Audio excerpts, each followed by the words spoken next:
Assalamualaikum warahmatullahi wabarakatuh. Selamat pagi, siang, atau malam teman-teman semua.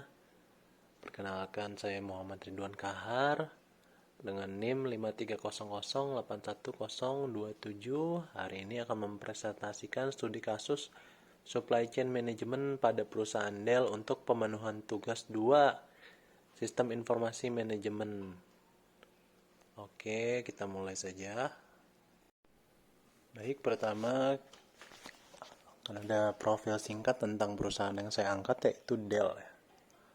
Oke, Dell ini adalah perusahaan manufaktur komputer yang berdiri tahun 1985. Dia menyediakan berbagai jenis layanan yang berhubungan dengan komputer, itu mulai dari desktop atau PC, terus laptop atau notebook, workstation, server, sampai dengan storage solution untuk perusahaan.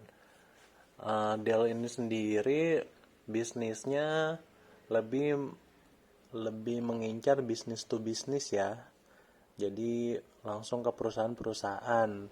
Jarang dia untuk consumer end user seperti perumahan atau individual, itu jarang. Jadi dia lebih mentargetkan kepada bisnis langsung, perusahaan ke perusahaan. Oke, next. Oke, masuk ke model umum supply chain management di perusahaan Dell. Yang harus kita ketahui jika membicarakan Dell, pertama adalah dia menerapkan model manufaktur JIT atau just in time ya. Jadi just in time itu barang benar-benar baru diproduksi saat sudah ada pesanan. Jadi sebelum itu barang tuh belum ada. Oke, terus dia menjual langsung kepada pelanggan. Jadi pengecernya itu sedikit, dia itu langsung mendistribusikan kepada pelanggan. Jadi dari pabrik langsung ke pelanggan ya. Pemesanan bahan baku juga setelah ada pemesanan dari pelanggan. Jadi dia benar-benar mengurangi inventory.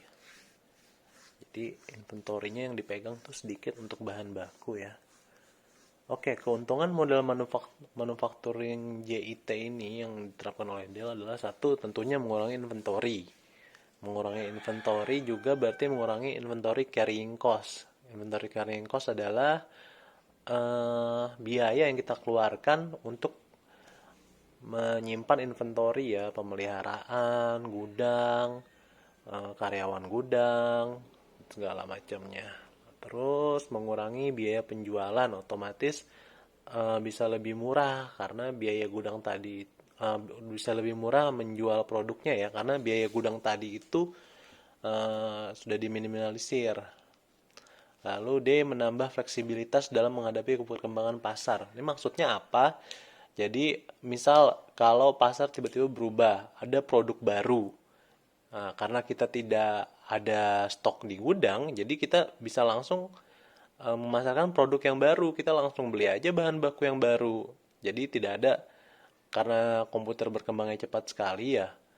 Jadi Dell ini bisa langsung merakit PC-nya itu dengan yang komponen paling canggih karena tidak ada stok yang lama, karena dia kan langsung stok itu langsung terbang tuh ke pelanggannya. Lalu langsung berhubungan dengan pelanggan sehingga mampu. Oke, berikutnya pengukuran kinerja model supply chain yang diterapkan pada Dell komputer ya. Ada dua macam, yaitu pengukuran kinerja non-finansial dan pengukuran kinerja finansial. Pengukuran kinerja non-finansial ada pertama cycle time, yaitu cycle time itu seperti inventory turnover ya. Jadi seberapa cepat barang itu dari kita disimpan di kita bahan baku dan sampai ke tangan pelanggan.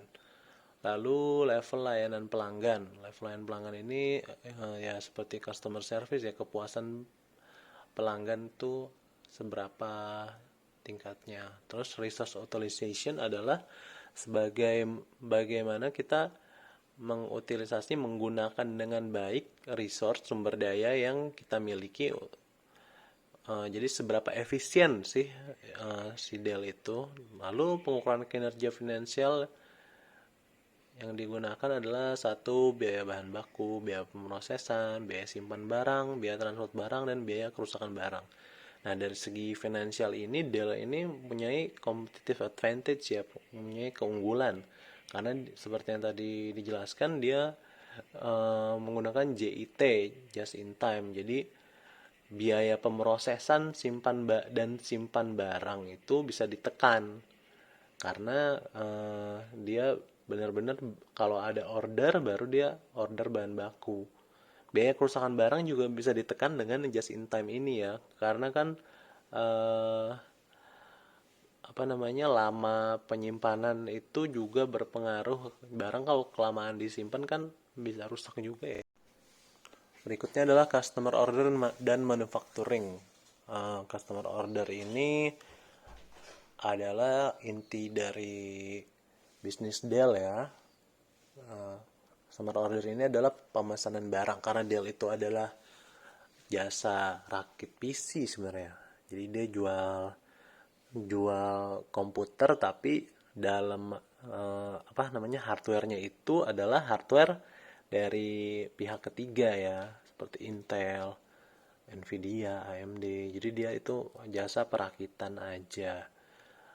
Lalu customer order ini di Dell sendiri sudah terintegrasi di websitenya ya. Di websitenya sudah ada, kita bisa ngecek order status, bisa custom PC kita mau seperti apa. Lalu di website itu juga kita bisa meminta bantuan ya kepada customer service Dell. Oh iya, tentang pembayarannya juga sudah terintegrasi di websitenya Dell.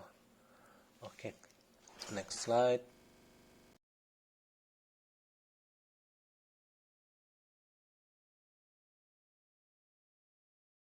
Oke, slide terakhir kita membahas procurement dan distribution. Procurement dan distribution di Dell ini menggunakan pihak ketiga untuk mendistribusikan barangnya dan untuk mengantar barang ke pihak Dell ya.